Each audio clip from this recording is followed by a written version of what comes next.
Is happening? My name is Matt Bradford. Today we are going to talk about rhythm lap steel. Let me first address the elephant in the room. This is not a lap steel. The reason that I am holding this to start is because I think a lot of us are I came from, and I think a lot of people that I'm interacting with are coming from guitar. If you're not, I'm sorry. Also, you can skip to this part here, and I do have everything, time codes set out in the bottom. So I want to start with two ideas today. The first one is going to be okay. Why am I starting with guitar? Because I think a lot of us are coming from guitar. Some of the guys that I get to work with, who are not professional guitar players. There seems to be an idea that rhythm lap steel is hard because you can't make chords, and then guitar is easy because you can just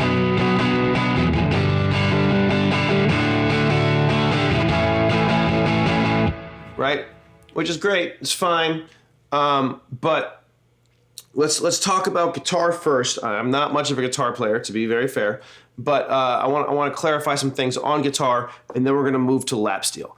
Real quick. My signal chain, whatever, I'm using this guitar, and I'm going to use this Apocalypse Machine lap steel. I think tone is important. Today I'm using what has become my kind of go-to recording setup, which is I have a Tungsten 5-watt plexi, and then I don't even know what's in the shop, but I've got a Tungsten 5-watt, basically a little tweed champ. It's called a Mosaic, and the two of them are going into my recording booth into a 2x10 cabinet. And so I have this really nice stereo.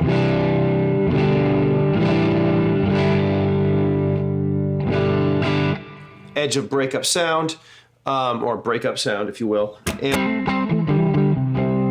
then on top of that, I'm using a Wrought Iron Effects spring reverb that Ed built for me. It's in a Chevy valve cover. I'm gonna take a picture of it. I'll put it on the screen here.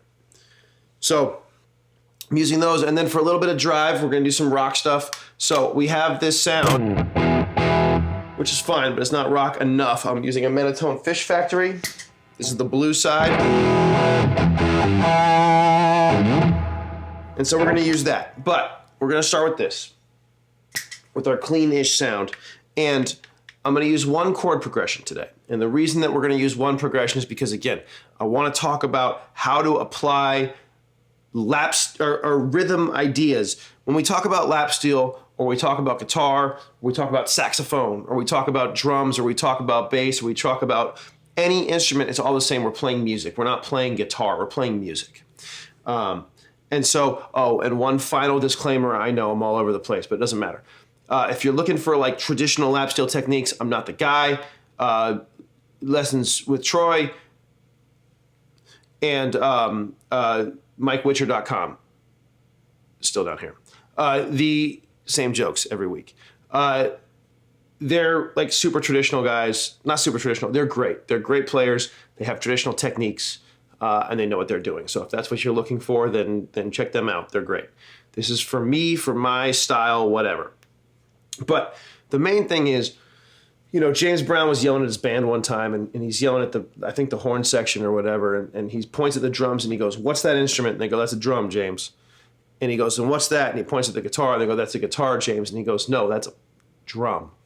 He goes, and what are you holding? And they go, it's a drum, James. And so with the rhythm guitar, I think part of the idea is getting out of this idea that like, this is my chord. I should play all the notes. And getting into an idea of playing parts and serving the song. So we're gonna use one progression today. And the reason for that is we're gonna do it in a couple different styles. I'm gonna do it in 2 different styles today. And it's going to be a B minor to a G to a D to an A. And the reason for that is it's called a 6-4-1-5. It's a very traditional progression. It's used in a lot of different music, and it lays out really nicely on lap steel. So I'll be able to do some stuff that you can't do in more closed positions on lap steel, and then we'll also address those because if you don't have open strings, well, we can do that too. So let's start with this. Here's a sequence that I put together.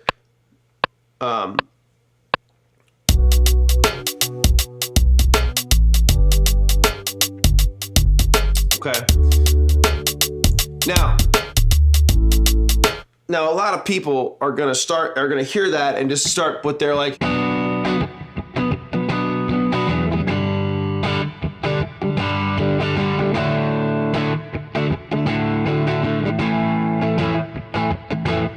which is fine, but you're taking up a lot of space. There's no place to go from there. And one of the things I think that's important is starting smaller so you can always grow.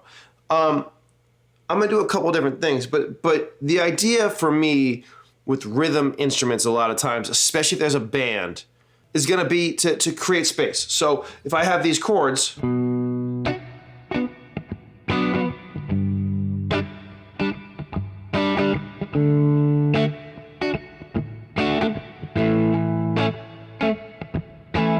and then even take them a little smaller, right? And like move them up here.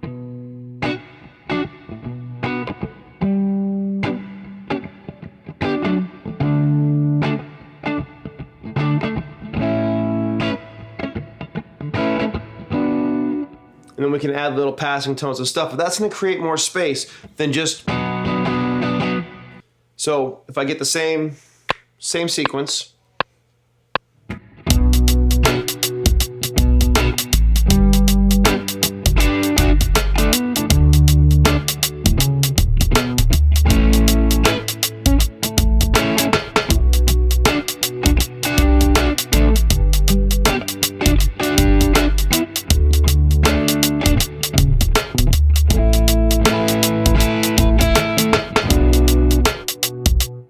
I'm not taking up a lot of space. And this is going to be the idea. And we're going to do it more with lap steel, but just finding ways to reinforce the rhythm. We are drums. We are rhythmic drums, and we're trying to be a harmonic style drum, right? Same thing with the bass. Same thing with, it's not about playing all the fancy stuff.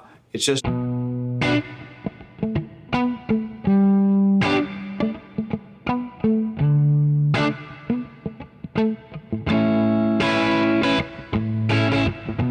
Okay, so that's the idea with that track, and we're gonna do the lap steel in a second. The other track is a rock track. Same progression. I'm gonna get a little more juice on here, right?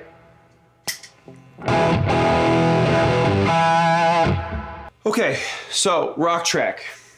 We can do the basic, the really basic idea.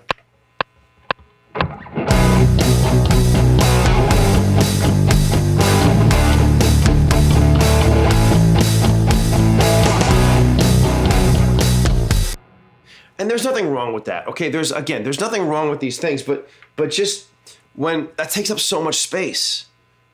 And I could do the same thing a little bit differently and take up way less space.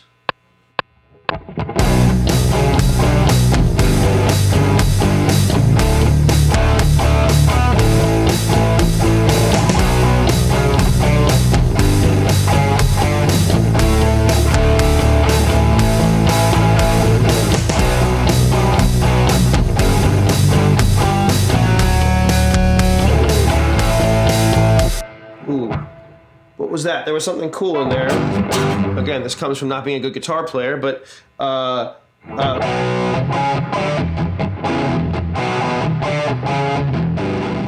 check this out. This is a little bit different. Okay, I was messing around with it for a second there. I'm not gonna leave all that in.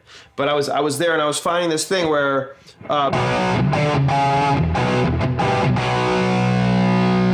that's a B minor, and I'm adding the 6 on there. And again, if the numbers don't jive with you, I have some videos on how I use scales and playing the changes, and we talk a lot about numbers. So go back there, check those out. But these are the numbers. So in the key of B minor is a 1 and a 5, and then a 1 and a flat 6. If that flat 6 and that 5 is going to be my move the whole time. B minor, and then a G, sort of like a G major 7. Okay, and then a D, and then an A. But what I'm doing with that D is I'm playing the 1 and the 5, and then the 1 and the 3. And that moves it, that gives us a nice walk down to the A. So now check it out. This is just the same exact chord progression, but just different.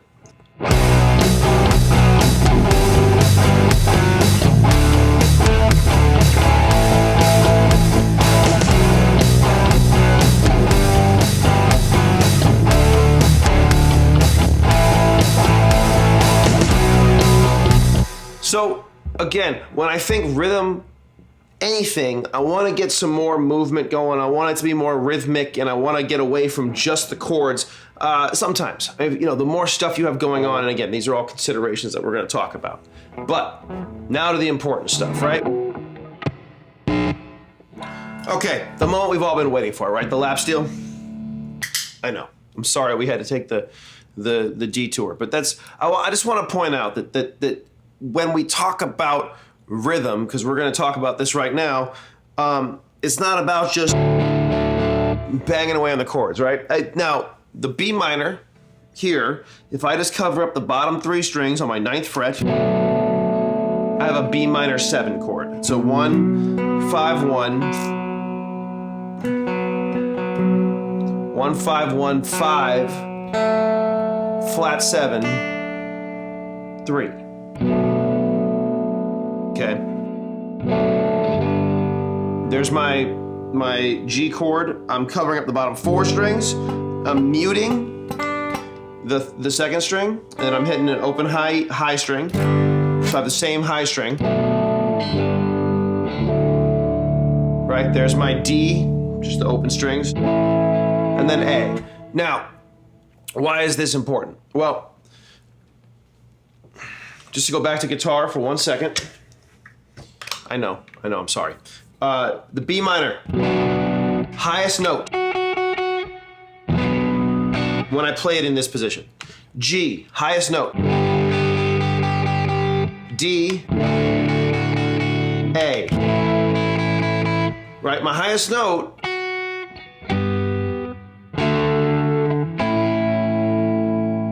is not moving all over the place. So, with lap steel, now the seat's not right. Oh God. Okay, now with lap steel, same thing. If I just go flying all over the place, we have that huge moving around the top. I don't love that. But if I do this, now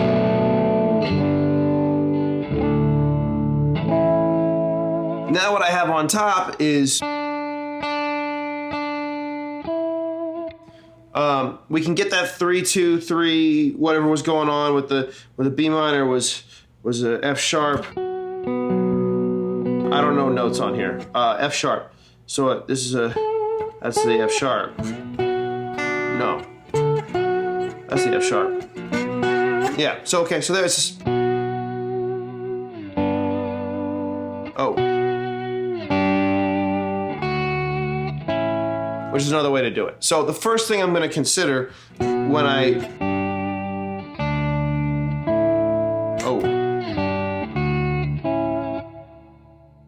do a lot of this stuff intuitively at this point, and so explaining it, sometimes I got to figure it out first, and that's okay. Again, this is stuff that I figured out, and then I intuited it. Now I got to figure it out again. And if you're learning, you're going to have to figure it out. And you're going to have to figure out what's happening, and then you're going to probably forget it, we hope, and just play intuitively. And that's the way it works. And that was a lot of words that don't really matter. So here's the idea. When my highest string, whatever it's going to be, I might move up my bar up a string as I move down. I might move up another string as I move down. And then I'll move down as I move up. And it gives me this movement.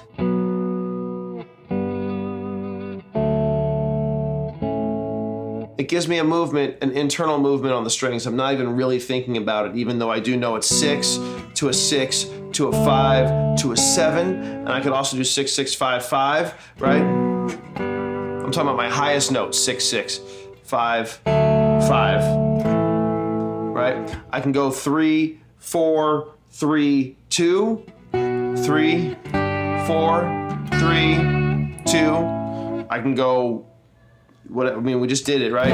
1, 1, 1, 2. You can also go down. 1, 1, 1, 7. So intuiting some of that stuff is great. But for the case of so just to be, okay, let me just clarify that before I jump into this. Reiterate one more time. I'm looking for the high notes of my chords, even as the low notes are moving all over the place. I want my high notes to stay in a range that feels more coherent. And maybe I'll try to mimic the melody or something, but the idea would be, if this is my highest note, then making sure that my highest note in the next chord makes sense. See what I'm saying? And I'm still using that same B minor to G to D to A. Now, let me just reset the... Okay. Now, here's the first sequence. Now, we could just bang on it.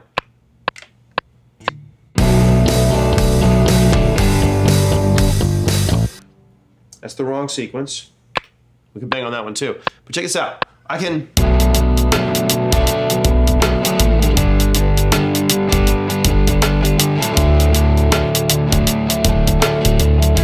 Alright, whatever. But try this out.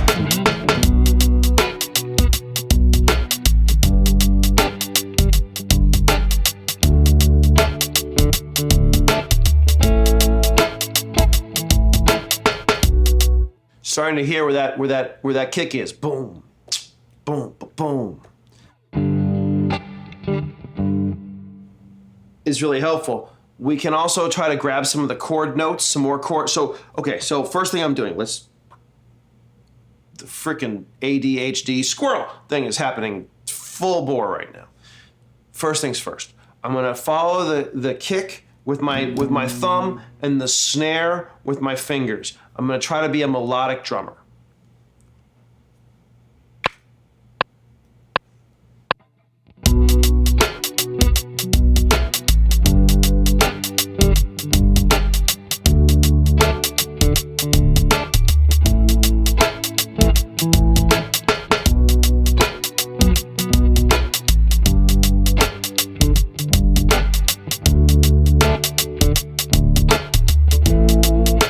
So let's take that, now let's try to add maybe some movement, okay? So not getting in the way of the bass, not getting in the way of the drums, making sure that we're really aware of what's happening. This goes back to rhythm lap steel, rhythm guitar, playing rhythm, being aware of what everything else is happening and then trying to augment it, right? It's not about all my notes, I have all the notes.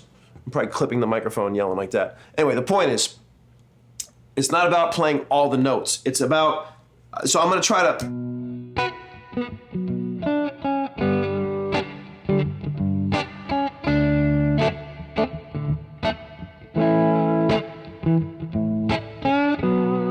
Right, just adding little stuff in there that are gonna help with everything, you know, feeling, again, rhythmic. We're playing rhythm lap steel, so rhythmic is the key. It's not about the notes. Although play the right notes. Ooh. From the beginning. There we go.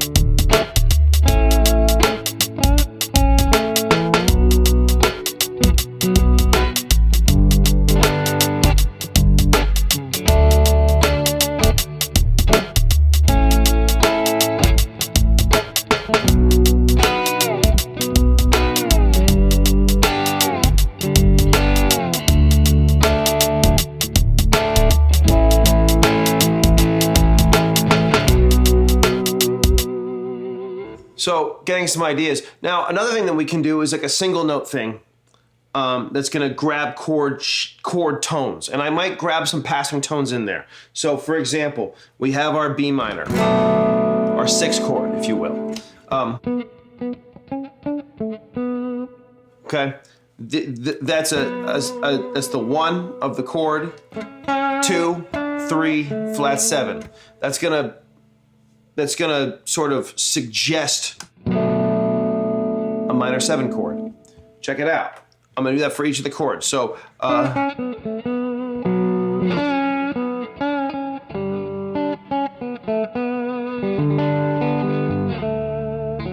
maybe I'll go up here. So, again, closed position, getting away from that open stuff. Right, and you can see, bottom 4 strings, bottom 5 strings gives me some nice passing tones where I'm going down 4 frets. Is that right? 1, 2, 3, 4. I'm going down 5 frets, and I'm only going down 1 half tone on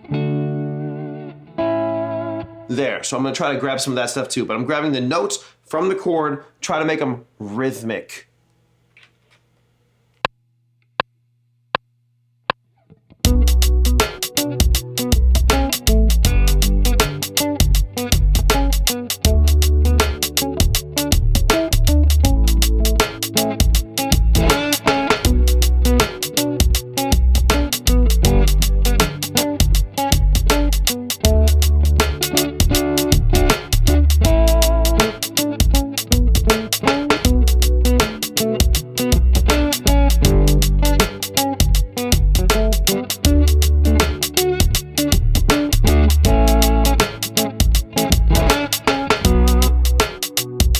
Now, I'm grabbing 2 notes at a time at the most, but you're hearing the chord change. The chord change is being played by a keyboard and a bass, and then also on top of that, if I just played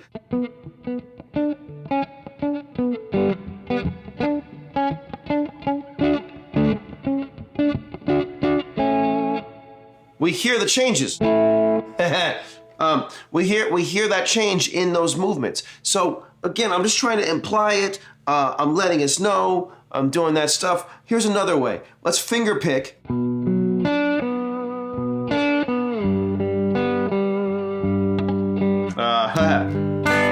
know how to finger pick.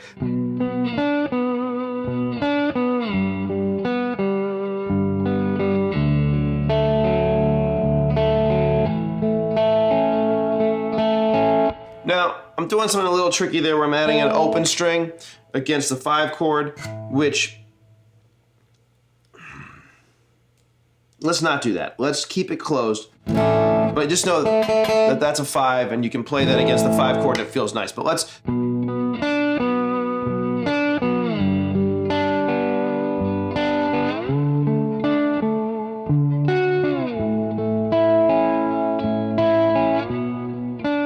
Okay, so I'm trying to get some voice leading. Top note is a 1, not voice leading, just nice, tight, whatever. My high note is a 1 here, again in the key of B minor, so we're in D major, so that would be, no, that'd be a 1 in D, that'd be a 3 in B minor. Use your ears, but it's a 1. That's a 1 in the key of D, so it's 6, 4, 1, 5 in the key of D. This is the 1, which is a D. I'm hearing that 1 on top, so when I get down here, I'm gonna grab that 1 on top again. Okay, when I get up here, 1 again. But now watch this, at a 3, and then a 2.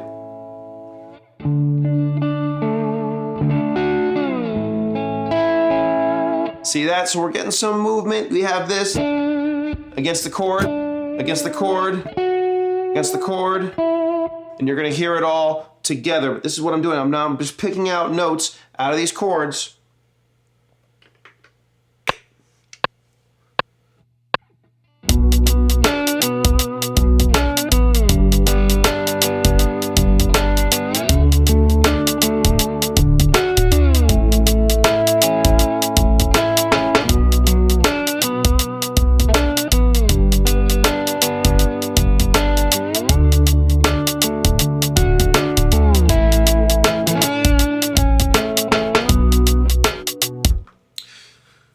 I'm trying to do, got cat hair on my face, all I'm trying to do is accent what's happening, augment what's happening, use my ears and listen, and then continue that thing, continue that idea. This, so just to finalize what we're talking about, this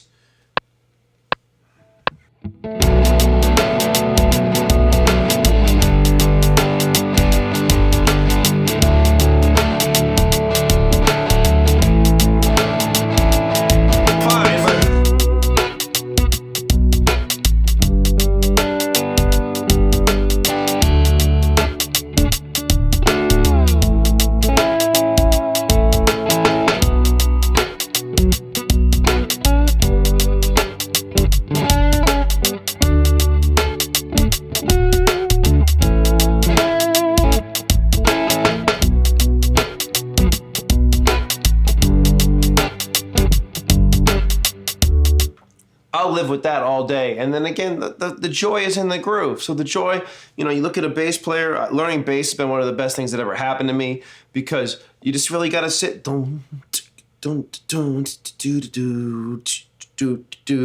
like that, just sitting on that groove. A bass player will sit on that groove on some songs 10 minutes, right? Being able to do that as a guitar players were like these little ADHD 5-year-olds who need to be doing something all the time.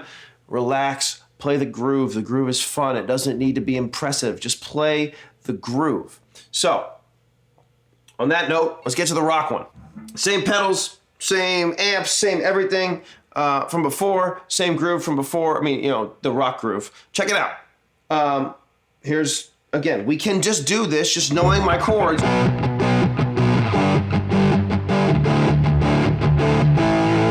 You know what I mean? That's fine.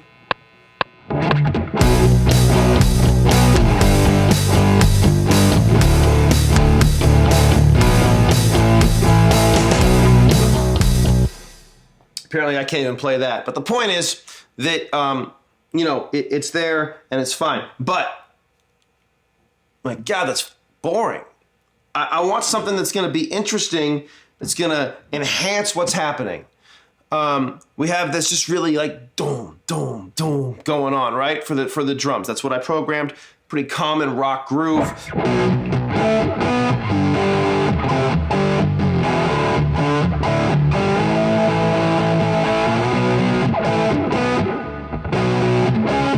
Ooh, so the same thing we were doing on guitar. As I search here. So I had to search there for a second. But check this out. So this is, it's a 6-3-6 in the key of D. So again, we're in the key of D, 6-4-1-5, 6-3-6, and I'm gonna try to find a theme in there, right? Themes are really nice, especially in rock stuff. This 3-4, 3-4-3. Okay, 3-4-3 on the 5th string, and then 3-4-3. Okay. And then I can walk up to the 5 chord, and I have this really cool move all of a sudden. We're not just banging on stuff anymore. Oh, that was in the right spot too.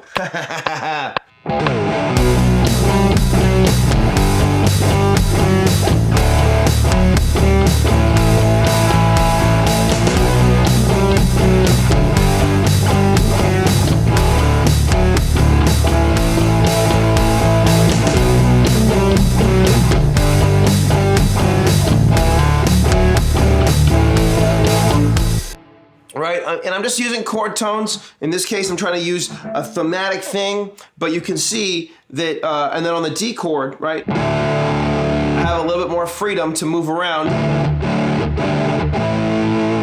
to all types of different stuff that kind of adds some movement inside. Again, depending on what the singer's doing, you really want to be aware of what else is happening. It might be that this is the most important thing, but a lot of times you can jazz it up a little bit. But again, I think the reason that I get asked the question, how do you play rhythm lap steel, is people are looking for a way out of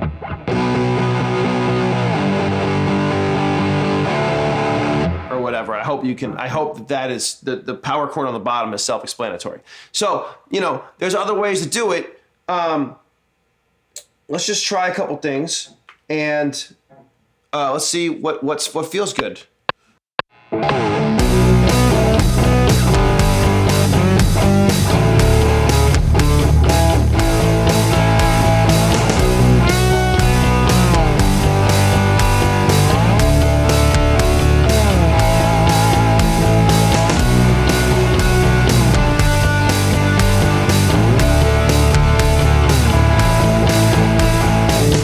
Okay, that last one was cool. I kept my open high string. Now again, we're in the key of D, so I try to use, I like having what's called pedal tones, right? Just the open strings on top, and it depends on what else is happening.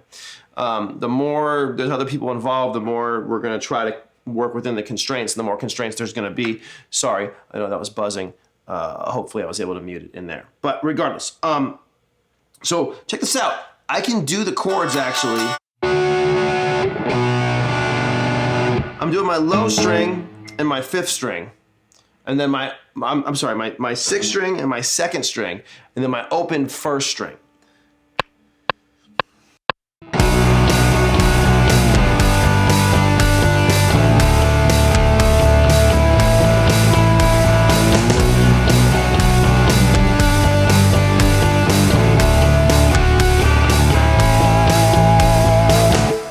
Again, I got a little movement there at the end.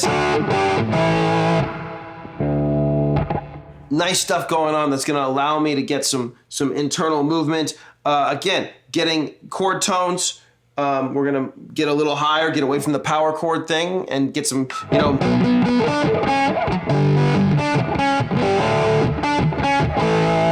Right, something like that. So just a little higher up and a little, you know, whatever.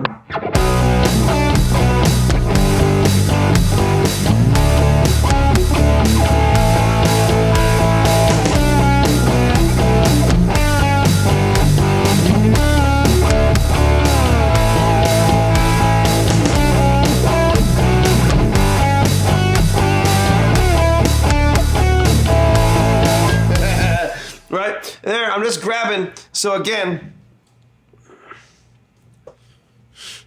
just got to make sure that stuff works. I've recorded this video like 3 times, and I've had technical issues each time. But so everything's still working, which is great. I'm really just grabbing that 3 and the 1. And I'm working my way around that stuff. I don't even know what I did. I'd have to play it back. But the idea is not necessarily, I can do it in the moment. That's how I play. I'm sorry. This is welcome to Lessons with Matt. The idea being, of course, that all my notes, so a 6 chord, 6, 1, 3. 4 chord is 4, 1, 6 or 6, 1, 4. Right? 1 chord, 1, 3, 5 or 5, 1, 3. And then a 5 chord is 5, 7, 2. The reason I'm saying them that way is 6, 1, 3, 6, 1, 4, 5, 1, 3, 5, 7, 2. They're all right here, and I can mess with those sounds and get something cool rhythmically again.